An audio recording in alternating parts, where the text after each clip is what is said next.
Oi, minha filha. Desculpa a curiosidade demais. Que cartãozinho foi esse que você passou naquela maquininha? Ah, é o Vai Vem. É um cartão do governo do Ceará que dá passagem de graça para os estudantes. Vai, vem? Como é isso? É para estudantes que moram numa cidade da região metropolitana de Fortaleza e estudam em outra, como eu, que moro em Caucaia e estudo em Fortaleza, entendeu? Eu posso ir e voltar sem pagar nada, até nos finais de semana. Todo dia, sem pagar nada? E vale pros ônibus, pro metrô e na Topic. Oh, coisa boa. Tua mãe deve ter gostado dessa novidade, né? Olha, isso no final do mês faz uma diferença danada. Eu preciso disso pro meu neto. Como é que eu faço? É fácil. Diz pra ir acessar www.vaivem.ce.gov.br e colocar as informações. Eu vou passar um zap pra senhora com o site. Agora é a sua vez. Acesse o site e saiba mais sobre o Vai Vem. Governo do Ceará. Cuidar das pessoas, avançar o Ceará. Olá, criada pelo governador Elmano de Freitas, a Secretaria do Trabalho tem como missão promover e coordenar as políticas do trabalho, do empreendedorismo e da economia solidária aqui no Ceará. Portanto, é um eixo fundamental para toda e qualquer política de desenvolvimento, base para os sempre urgentes e necessários crescimento do emprego, da renda e da inclusão social da nossa população. À frente da pasta está Vladson da Silva Viana, que já tem ampla experiência como gestor de políticas públicas, apesar de jovem. Vladson já esteve à frente do Instituto de Desenvolvimento do Trabalho, o IDT, órgão responsável pela execução do Sistema Público de Emprego no Estado, como também dos programas Ceará Cred e Mais Empregos, Ceará, iniciativas para a inclusão produtiva por meio do trabalho e da renda. O secretário também atuou na formulação de diretrizes para a criação de políticas públicas destinadas à juventude, como gerente de projetos no gabinete do governador, bem como integrou a coordenação do Projovem Campo e Urbano. Vladson Viana teve passagem pela esfera federal em Brasília, quando ocupou a função de chefe de gabinete da Secretaria de Gestão Estratégica e Participativa no Ministério da Saúde e como diretor no Departamento Nacional de Auditoria do SUS. Vladson, muito obrigado por sua presença aqui em um dos estudos da Casa de Vovó Dedé. E eu imagino o desafio, o Vladson há pouco falava do desafio, que é tocar uma instituição com a dimensão da Casa de Vovó Dedé e com as responsabilidades que ela assumiu. E eu diria o mesmo para você em relação a algo que é absolutamente determinante quando se pensa em Ceará. Um estado ainda pobre, com uma população, em boa parte, muito necessitada de trabalho e renda. E é exatamente aí onde entra a pasta, uma pasta que foi reformulada, e nessa reformulação o secretário Vladson é o primeiro a tocar a pasta. Por falar em desafio, é exatamente esse ponto que eu quero abordar para a gente começar a nossa conversa. Estamos conseguindo dar as respostas necessárias, secretário, nesse campo da geração do emprego e da renda? Bom, primeiro, Fábio, muito obrigado pela oportunidade. Resumir aqui minha visita à casa do Vovó Dedé com uma palavra: inspirador. Fiquei muito feliz de conhecer e realmente parabenizo a toda a direção pela ousadia de dar conta de um projeto tão ousado, desafiador como esse. E foi uma honra que, quando o governador Elmano nos convidou para assumir a Secretaria do Trabalho, recém-criada, criada na reforma administrativa do início do governo Elmano. E a primeira questão que para mim foi fundamental, nós vimos de um momento em que o Ministério do Trabalho e Emprego foi extinto em 2019. Nós tínhamos anteriormente a flexibilização das leis trabalhistas, então um desmonte das políticas de trabalho no âmbito nacional, e o governador manteve aí, alinhado com o governo Lula, essa ousadia de o governo Lula recriou a pasta do Ministério do Trabalho e Emprego, e aqui nós criamos a Secretaria do Trabalho. Isso depois de... A última experiência de Secretaria do Trabalho, Fábio Campos, foi no governo Lúcio Alcântara, entre 2003 e 2006. Então, de 2007 até 2022, ela sempre estava vinculada, no primeiro momento, à Secretaria de Proteção Social, que tem uma política estruturante, que é o SUAS, né, o Sistema Único de Assistência Social, e depois, que o amigo Maia Júnior liderou, a Secretaria de Desenvolvimento Econômico e Trabalho. Então, nesses dois momentos, a política de trabalho era meio que acessória, né, porque você estava em duas políticas muito estruturantes. E eu costumo brincar o seguinte: a política de trabalho ela nem é uma política de assistência e nem é uma política de desenvolvimento econômico. Ela é uma ponte entre as duas, né, entre as duas políticas. Verdade. Até porque, gosto sempre de fazer esse debate, o trabalho, a renda, é um determinante social, ainda mais no modelo de sociedade que nós vivemos, né? Por mais que a gente tenha ali um conjunto de direitos e garantias constitucionais, no nosso cotidiano nós ainda compramos esses direitos e garantias. Estou falando de moradia, estou falando de acesso à saúde, educação. Então, a qualidade do acesso a esse direito depende de estar atrelada à renda que o cidadão tem, o cidadão e a cidadã tem. Então, é uma política estratégica. Hoje, as pesquisas aí que são divulgadas apontam como trabalho, renda, como sendo uma das demandas mais sentidas pela população. Então, foi com muita honra, mas com muita clareza do desafio que nós assumimos essa pasta no início de 2023, né, para dar conta disso. E nós temos atuado em algumas frentes, né, como você bem colocou aí na leitura inicial. Uma primeira, de fortalecimento do sistema público de emprego. E aí... O que é exatamente o sistema público de emprego? Afinal, a maioria dos empregos acaba sendo gerado pela iniciativa privada, não é isso? Sim. O Sistema Público de Emprego, que é o CINE, inclusive isso está regulamentado na Organização Internacional. Você estava falando do CINE, então. Isso, o Sistema Público de Emprego nesse é o CINE, sentido, ok. Que é, você tem desde a qualificação profissional, estágio-aprendizagem e a intermediação dessa mão de obra para o mercado de trabalho.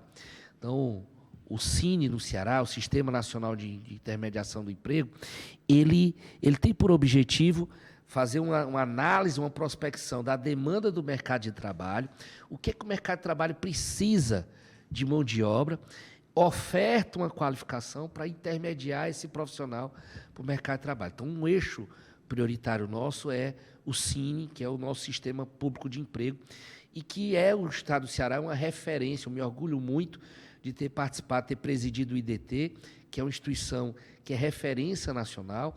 O Estado do Ceará, o Sistema Público de Emprego, o CINE do Ceará, é o segundo melhor CINE do país, só perde para o Estado do Paraná, atende 700 mil pessoas por ano, capta 80 mil vagas no mercado de trabalho e conseguiu colocar só no ano de 2023 mais de 55 mil trabalhadores no mercado de trabalho formal. Então, isso é um resultado importante, é uma política pública de muita relevância para a sociedade cearense e que nós temos tentado aprimorar com tecnologia, com gestão de informação, aprimorando acesso à base de dados nacionais, como o CAGED, cruzando essa base de dados nacional com bases locais, né? Então, hoje a gente tem aí os Big Data, né? Os Machine Learning, que é ferramentas de tecnologia de informação que nos possibilita, por exemplo, ser mais assertivo, qualificar para onde há necessidade daquela mão de obra. Então, aprimorar o sistema público. E quais são os mecanismos de formação? Vocês identificam as demandas em diversos setores, não é? Sim. Na área de serviços, na área de industrial, comércio, enfim. E, a partir disso, dessa identificação, onde é que entra o trabalho da Secretaria? Secretária, hoje o Estado do Ceará tem ações de qualificação profissional em várias secretarias. Proteção social, educação, até mesmo na administração penitenciária. Então, nós subsidiamos com informações de onde estão e em quais ocupações você tem maiores demandas do mercado de trabalho. E isso, o Estado oferece hoje mais de 25 mil vagas de cursos de formação inicial e continuada. Então, isso qualifica essa intervenção, melhora a intervenção dessas políticas, torna mais assertiva. Então, esse é o nosso, hoje, um foco, um eixo que nós temos atuado na Secretaria para que nós possamos aumentar a empregabilidade no Estado do Ceará, principalmente a empregabilidade formal, né, porque nós ainda temos ainda um alto índice de informalidade no estado do Ceará, e esse alto índice de informalidade, além de precarizar a relação de trabalho, puxa o rendimento médio do trabalhador cearense para baixo. Então, nosso esforço é para ampliar a empregabilidade formal e com melhores salários. Quais são os setores, secretário Vlades, hoje aqui no Ceará que mais demandam mão de obra e não mais demandam e que não tem suficiente? Onde tem pleno emprego ou onde falta mão de obra para ocupar os postos? Essa pergunta é interessante, porque primeiro eu vou dizer uma resposta aqui que a gente a regra da empregabilidade no Ceará e no país. O setor de serviço é o setor que mais demanda. A cara de Fortaleza do nosso litoral, né? Isso. E porque também o setor de serviço, Fábio, ele é um setor de suporte. Uhum. Você tem ocupações do setor do serviço na indústria, você tem ocupação de serviço no comércio, na agricultura, na construção civil. Então, você vai ter ocupações relacionadas ao serviço em todas as demais. Ela é um setor de suporte. Ela perpassa, né? Ela perpassa. E tem também a característica inerente de cada região, de cada estado. O nosso estado, ele é um estado vocacionado para o turismo, é um estado vocacionado para o serviço, é da nossa cultura o atender bem, o prestar bom serviço. Então, isso é um diferencial nosso e que nós devemos explorar. Então, hoje, tudo que você tiver de demanda, principalmente do subsetor do turismo, você tem ocupações, tem demanda, né? A Brasel aponta que tem demanda, nos aponta que tem demanda para a contratação de profissionais para o setor de bares e restaurantes. O setor do turismo, o subsetor do turismo como um todo, tem muita demanda de profissionais qualificados. Se a gente for olhar o setor de supermercado, que tem expandido bastante, principalmente o atacadista, também tem muita demanda de profissionais. Então, alguns setores. Então, primeiro, destacar esse grande setor de serviço como grande impulsionador da empregabilidade. Mas aí outra coisa que eu considero fundamental quando a gente vai discutir empregabilidade, você tem que olhar para o território. O que serve, eu não tenho uma fórmula mágica, uma fórmula única, né? O que serve para o Cariri, que é uma região metropolitana, não serve nem para a região metropolitana de Fortaleza e não serve para Sobral. Os investimentos são outros, os empreendimentos, então, isso a gente precisa considerar. E também as políticas de indução econômica que o Estado faz, as políticas de desenvolvimento econômico. O Estado tem uma política de atração de investimentos que eu considero importante, que é robusta, né? Então, vou dar um exemplo aqui, você tem o FDI, que é o Fundo de Desenvolvimento Industrial, que gera milhares, centenas de milhares de empregos a partir de uma política de incentivo fiscal. E nós temos hoje uma agenda de transição energética para falar em novas tecnologias, novos empregos. Nós temos uma agenda de transição energética que tem crescido no estado todo. Eu não vou recordar o mês agora, mas teve um mês que o município cearense, o terceiro município cearense que mais gerou postos de trabalho, num mês específico, foi a Baiara. A Baiara é uma pequena cidade do Cariri, deve ter em torno de 10 mil habitantes, e só ficou atrás de Fortaleza e Maracanaú. Mas o que era? O investimento de uma empresa estrangeira, chinesa, uma grande usina solar, que estava gerando ali 1.800 postos de trabalho. Então, esses aspectos são fundamentais quando a gente pensa política de empregabilidade. Você imaginar uma cidade de 10 mil habitantes que gera 1.800 empregos ali para uma usina de energia solar, você vai ter que qualificar, você vai ter que tirar gente da agricultura, você vai ter que tirar gente do serviço, você vai ter que tirar gente de outros lugares para poder atender aquela demanda. O impacto disso se dá em diversos setores, até nessa compreensão do que é o Ceará. Eu me lembro que quando comecei fazendo o Anuário do Ceará, retomando o Anuário do Ceará, ainda lá pelo Grupo Povo, eu fui ver todas as capas anteriores dos anuários, que é uma publicação muito antiga. E na década de 50, 60, era aquela velha jangada de 6 paus, né? Um sol a pino, uma terra, um rio seco com a terra rachada. Como mudou essa ideia de Ceará agora, né? Agora você vai 1.800 empregos numa pequena cidade do Ceará, onde provavelmente a cultura original deve ter sido do gado, do couro ou coisa parecida, né?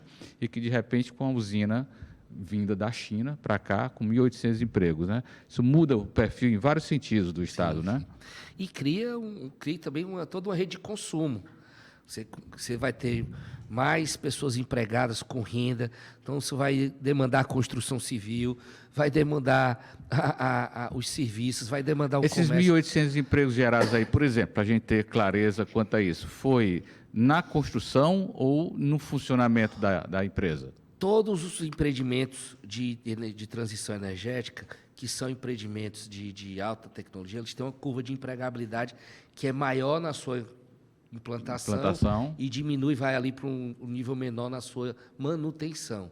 Mas, ainda assim, um profissional que é qualificado ali para a manutenção de um painel solar, ele depois sai de uma planta industrial de painel solar e vai começar a fazer implantação, manutenção de painéis residenciais. Então, isso muda a característica daquele comércio local. Então, o legado disso, o resultado disso é muito importante para a economia cearense. Aí os estímulos, você já falou, do FDI, a Secretaria do Trabalho entra aonde, por exemplo, nesse processo especificamente, lá, você precisa ter mão de obra com alguma qualificação para lidar com uma fazenda de energia solar, né? A Secretaria do Trabalho entra num momento como esse? Sim, como articuladora, né? Uma mediadora. Eu costumo brincar muito com o secretário Salmito, que é o secretário de Desenvolvimento Econômico, que trabalho e desenvolvimento econômico são irmãs siamesas, né? Então, a gente está ali sempre caminhando junto, estabelecendo parcerias. Tanto que no início eu disse aqui que pensar em desenvolvimento passa necessariamente por essa... Pois não. Então, são irmãs siamesas, então a gente tem feito muita cooperação, muita intersetorialidade para que nós possamos atuar.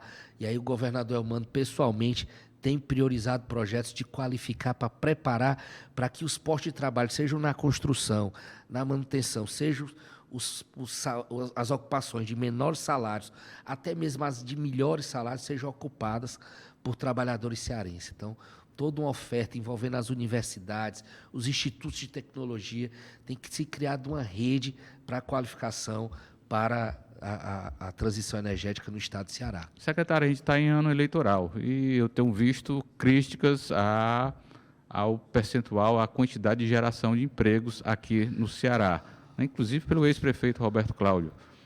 Bom, estamos gerando aquém do que deveríamos e eu gosto sempre de comparar, comparativamente com os nossos vizinhos, como é que estamos? Bom, Fábio, excelente sua pergunta, que me dá a oportunidade de esclarecer algumas coisas. Primeiro, esse debate, desde o início, por se tratar de uma demanda muito sentida para a população, tem sido abordado por algumas lideranças, inclusive pelo atual prefeito e pelo ex-prefeito, eu considero sem o cuidado necessário. Por dois motivos. Primeiro, a trajetória de empregabilidade do Ceará ela é crescente. Mês a mês nós temos crescente no emprego no estado do Ceará. Vlad, mas teve um mês negativo. Teve aspectos temporários, sazonais, conjunturais. Você, todo início de ano, pode pegar a série histórica, comparar Fortaleza, Ceará, o país, o comércio vai ter baixa no emprego, porque ele deixou de ter a demanda. Então, mas no ano, no somatório do ano, os saldos são positivos, com exceção da pandemia. E o nosso estoque de carteira assinada, ele hoje, quando eu digo estoque, é o acumulado, o conjunto de carteiras assinadas hoje no estado de Ceará ultrapassa 1.300.000 carteiras assinadas. Então, o estado de Ceará vem numa trajetória de crescimento constante da empregabilidade. E aí, então, para primeiro dizer que o estado de Ceará gera emprego, tem gerado oportunidade, tem crescido a sua economia e, com isso, mais empregos formais têm sido gerados. Uma outra informação que eu considero não falsa, que tem sido espalhada aí por lideranças vinculadas à gestão municipal, é que Fortaleza carrega o estado do Ceará nas costas, quando diz respeito à empregabilidade. Esse discurso ele é, no mínimo, arrogante, para não dizer falso, porque ele não considera... Fortaleza não é uma ilha, não está isolado, não é hermético. O governo do estado de Ceará é gerador de postos de trabalho na capital. O conjunto de serviços que são demandados, o conjunto de investimentos inclusive, públicos e privados gerados, atraídos, geram postos de trabalho na capital. O conjunto é até assim, desrespeitoso com o conjunto dos municípios. Todo município do estado do Ceará, dos 184 municípios, consome produtos de assessoria jurídica, contábil, construção civil, que os escritórios, as sedes administrativas da empresa, em sua grande maioria, estão sediadas em Fortaleza. Então, primeiro, é até contraditório, né? Dizer que o estado do Ceará não está gerando emprego, quando está, e diz que Fortaleza carrega o Ceará nas costas, quando não é verdade isso. Então, mas agradeço essa oportunidade e o nosso empenho, nossa dedicação é para que o estado do Ceará gere cada vez mais oportunidade. Nós sabemos que tem desafio. Nós temos uma força de trabalho em torno de 4 milhões de cearenses e temos 1.300.000 carteiras assinadas. Então, nós vamos precisar outras estratégias e por isso que o governador Elmano colocou a agenda do empreendedorismo, a agenda da economia solidária, como outras alternativas para a empregabilidade do povo cearense. 4 milhões de mão de obra ativa? Sim, força de trabalho. Né? Força de trabalho. Segundo a PNAD, do IBGE. Então, dá para ter uma medida de quanto é informal disso aí? A PNAD apresenta que nós temos hoje, considerando todos os tipos de vínculo, né, quando a gente olha para a força de trabalho ativa, nós temos uma informalidade acima de 50%, que é algo que é estrutural, que não é de hoje, é de muito tempo, mas que é uma realidade que precisa ser enfrentada. Então, como é que nós vamos enfrentar isso? Nós vamos conseguir resolver isso só para a empregabilidade formal? Não. Nós precisamos continuar fortalecendo, atraindo investimento privado, garantindo, mantendo investimento público, porque o investimento público é indutor, né? Mas nós vamos precisar também pensar outras alternativas. Quais são essas outras alternativas? O empreendedorismo é um deles importante. Hoje nós temos mais de 600.000 CNPJs ativos como MEI, microempreendedor individual. Então, precisamos fortalecer uma estratégia de, além da formalização, produção, comercialização e crédito para esses empreendedores. E, com isso, nós vamos gerar renda, né, e, consequentemente, dignidade para o nosso povo. Bom, secretário, eu acho que havíamos estabelecido um tempo, aqui hoje é excepcionalmente um pouco mais curto, o Focus coloca. Acho que tem muito o que conversar sobre isso, é extremamente importante esse tema. Como eu disse aqui no começo, nós precisamos avançar e com rapidez na área do desenvolvimento econômico e, por consequência, na área de geração de emprego e renda. Uma coisa está absolutamente ligada à outra. Mas faremos isso em outra oportunidade, espero que para breve. Deixe aqui um minuto final para a sua fala final também, secretário. Agradeço, Fábio Campos, a oportunidade de dizer para você que o esforço da Secretaria do Trabalho é trazer essas soluções, né, para que nós possamos aumentar o rendimento médio da população cearense, aumentar o acesso ao mercado de trabalho formal e ao empreendedorismo. Só para fechar, para deixar uma manchete para a nossa próxima conversa. Fique à vontade. Nós temos hoje uma política de microcrédito orientado, que é o Cearacred, e o governador sancionou no final do ano passado a criação de uma agência de fomento. E essa agência de fomento vai ser um importante instrumento para fortalecer o empreendedorismo do trabalhador cearense. Muito obrigado. Eu que agradeço. Pessoal, obrigado pela presença de todos. Este ano teremos uma grande oportunidade. A época de chuva não será tão chuvosa assim. E como é que isso pode ser bom, diretor Denguerson? Explica, Chico Cunha. Quando tem menos chuva, o pessoal relaxa. E este ano nós iremos bater a nossa meta. Se toda a família for como essa que ajuda a gente, com certeza. Olha aí esse vaso sem areia, a caixa d'água destampada. O pneu cheio d'água descoberto. Agora chega de zumbido e vamos nessa. Somos a Aedes e nada nos impede. Pare o mosquito. Em caso de sintomas, procure a unidade de saúde mais próxima. Governo do Ceará.